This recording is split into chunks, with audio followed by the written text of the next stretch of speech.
Hello, Mark. This is Tim, a sophomore, from Speaking and Listening Class, Section B. The student ID number is S04410006. I'm going to read a TED Talk. The title, Connected but Alone, by Sherry Turkle. Just a moment ago, my daughter Rebecca texted me for good luck. Her text said, "Mom, you are rock." I love this. Getting that text was like getting a hug. And so there you have it. I embody the central paradox. I'm a woman who loves getting texts, who's going to tell you that too many of them can be a problem. Actually, that reminder of my daughter brings me to the beginning of my story. 1996, when I gave my first TED Talk, Rebecca was 5 years old, and she was sitting right there, in the front row. I had just written a book that celebrated our life on the internet, and I was about to be on the cover of a Wired magazine. In those heady days, we were experimenting with chat rooms and online virtual communities. We were exploring different aspects of ourselves. And then we unplugged.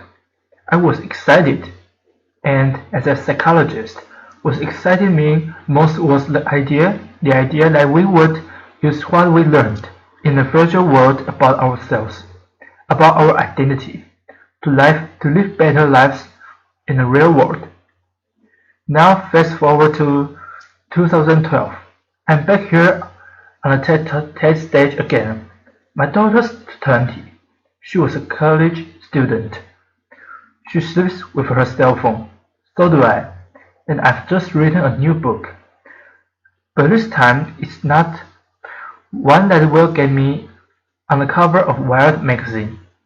So what happened?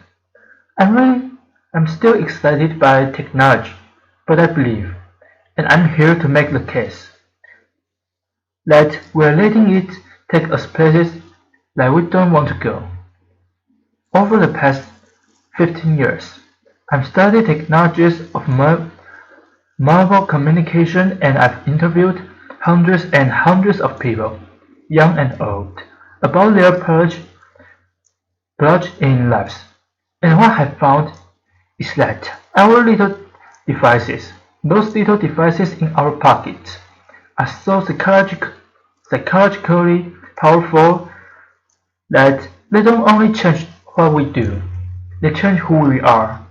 Some of the things we do now with our devices are things that, only a few years ago, we would have found odd and disturbing. But they've quickly come to seem familiar. That's how we do things. So just to take some quick examples.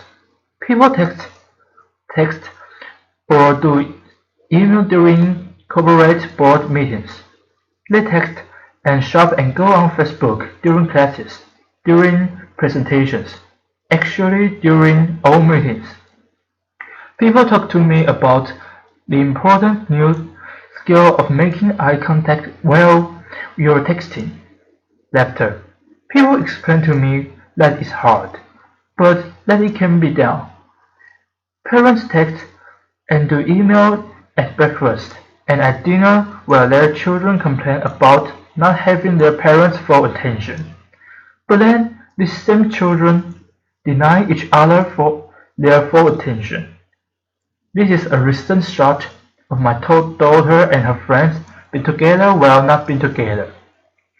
And we even text at funerals. I studied this. We remove ourselves from our grief or from our reverie, and we go into our phones. Why does this matter? It matters to me because I think we're setting ourselves up for trouble. Trouble certainly in how we relate to each other, but also trouble in how we relate to ourselves and our capacity for our self-reflection. We are getting used to a new way of being alone together. People want to be with each other, but also elsewhere. connected to all the different places they want to be. People want to customize their lives. They want to go in and out of all the places they are because the thing that matters most to them is control over where they put their attention. So you want to go to that board meeting, but you only want to pay attention to the bit that interests you. And some people think that's a good thing, but you can end up hiding from each other, even as we're all constantly connected to each other. A 50-year-old businessman lamented to me that he feels he doesn't have colleagues anymore at work. When he goes to work, he doesn't stop by to talk to anybody. He doesn't talk, he doesn't call, and he says he doesn't want to interrupt his colleagues because, he says, they're too busy on their email. But then he stops himself and he says, I'm not telling you the truth. I'm the one who doesn't want to be interrupted. I think I should want to, but actually I rather just do things on my BlackBerry. Across the generations, I see that people can get enough of each other, if and only if they can have each other at a distance. In a want they can control. I call it the Goldilocks effect. Not too close, not too far, just right. But what might feel just right for that middle-aged executive can be a problem for an adolescent who needs to develop face-to-face relationships. An 18-year-old boy who uses texting for almost everything says to me wistfully, someday, but certainly not now. I'd like to learn how to have a conversation. When I ask people what's wrong with having a conversation, people say, I'll tell you what's wrong with having a conversation. It takes place in real time and you can control what you are going to say. So that's the bottom line. Texting, email, posting, all of these things let us present the stuff as we want to be.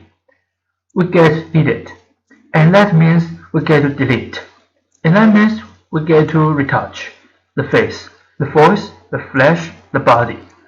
Not too little, not too much, just right. Human relationships are rich, and they are messy, and they are demanding, and we're cleaning them up with technology. And when we do, one of the things that can happen is that we sacrifice conversation for mere connection. We shortchange ourselves, and over time, we seem to forget this, or we seem to stop caring. I was caught off guard when Stephen Colbert asked me a profound question. A profound question. We said, don't all those little tweets, don't all those little steps of online communication add up to one big gulp of real conversation?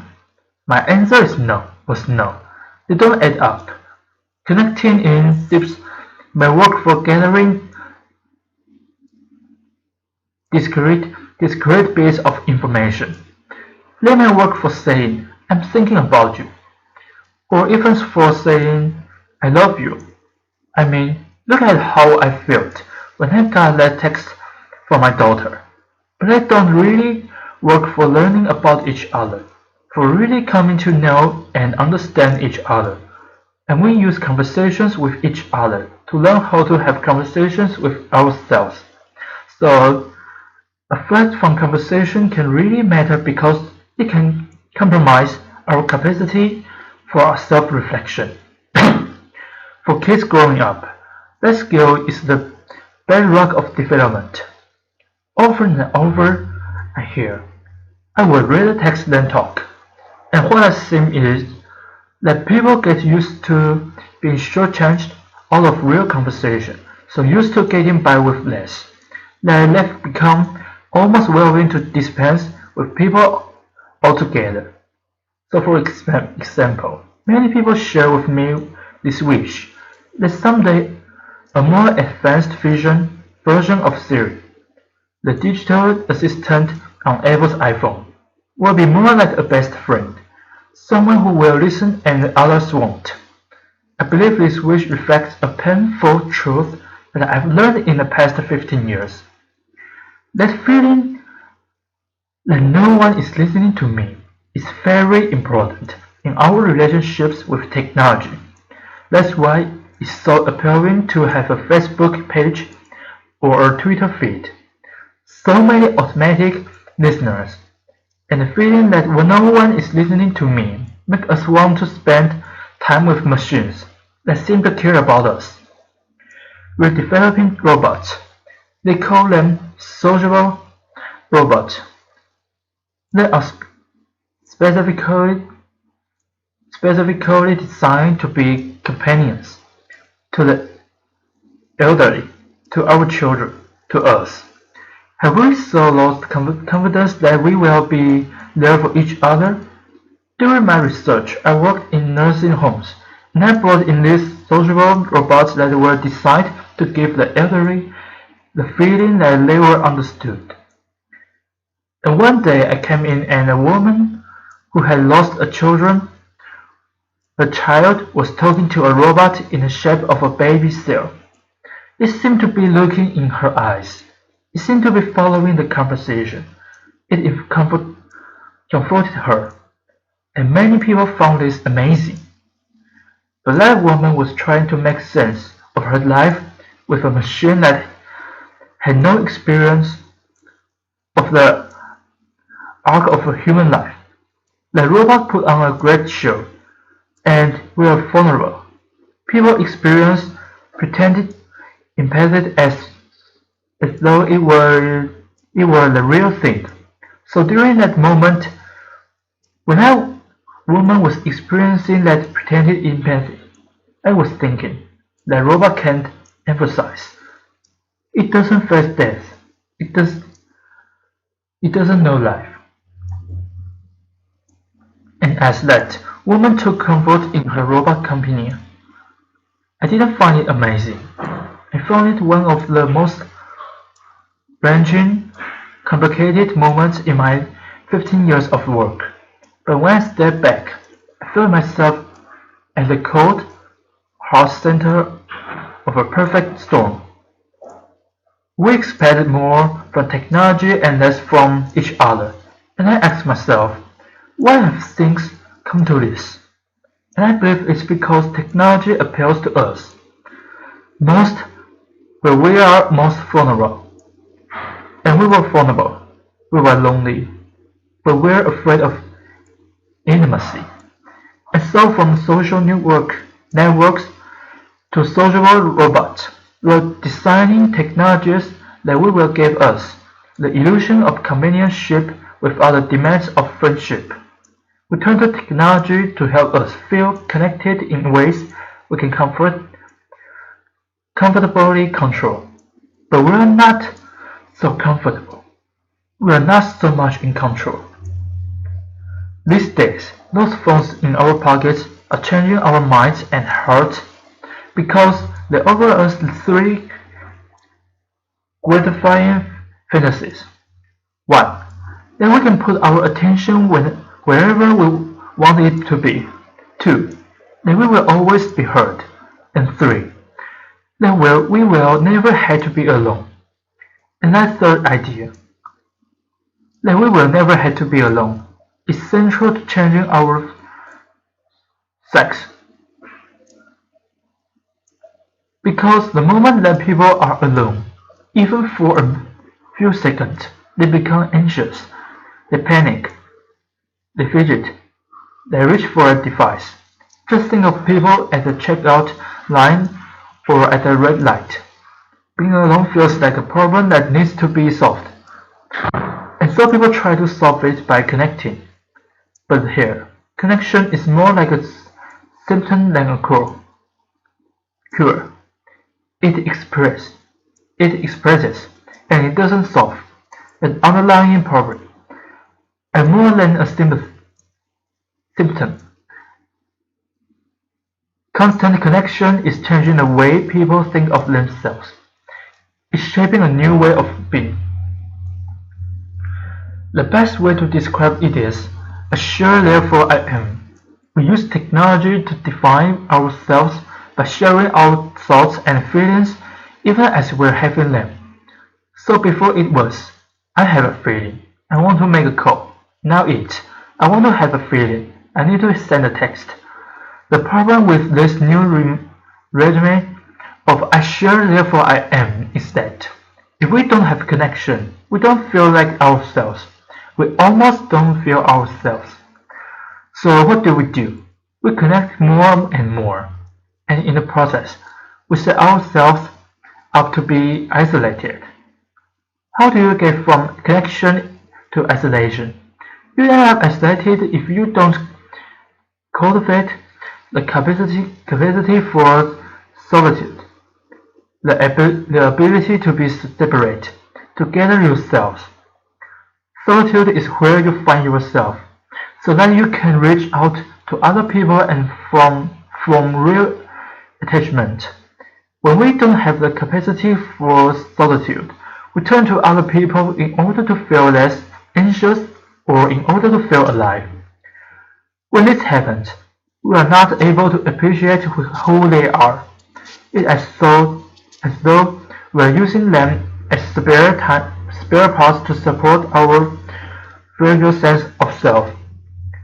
We slip into thinking that always being connected is going to make us feel less alone. But we're at risk, because actually it's the opposite that's true. If we're not able to be alone, we're going to be more lonely. And if we don't teach our children to be alone, they are only going to know how to be lonely. When I spoke at TED in 1996, reporting on my studies of the early virtual communities, I said, those who make the most of their lives on the screen come to it, in a spirit of self-reflection. And that's what I'm calling for here, now. Reflection and, more than that, a conversation about where our current use of technology may be taking us. When it might be costing us, we're smitten with technology, and we're afraid, like young lovers, that too much talking might spoil the romance. But it's time to talk. We grow up and with digital technology, and so we see it as the all grown up. But it's not. It's early days. There's plenty of time for us to reconsider how we use it, how we build it. I'm not suggesting that we turn away from our devices, just like we develop a more self-aware relationship with them, with each other and with ourselves. Technology is making a bid to redefine human connection, how we care for each other, how we care for ourselves, but it's also giving us the opportunity to affirm our values and our direction. I'm optimistic. We have everything we need to start. We have each other, and we have the greatest chance of success if we recognize our vulnerability. The reason with technology says it will take something complicated and promises something simpler.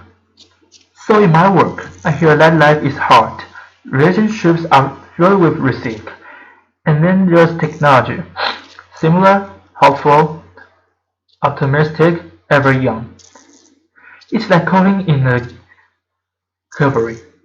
An ad campaign promises that online and with avatars, you can finally love your friends, love your body, love your life, online and with avatars. We're drawn to virtual romance, to computer games that seem like worlds, to the idea that robots, will someday be our true companions. We spend an evening on a social network instead of going to the pub with friends. But our fantasies of substitution have cost us. Now we all need to focus on many ways technology can lead us back to our real lives, our own bodies, our own communities, our own politics, our own planet. They need us. Let's talk about how we can use digital technology, the technology of our dreams, to make this life the life we can love. Thank you. A pause.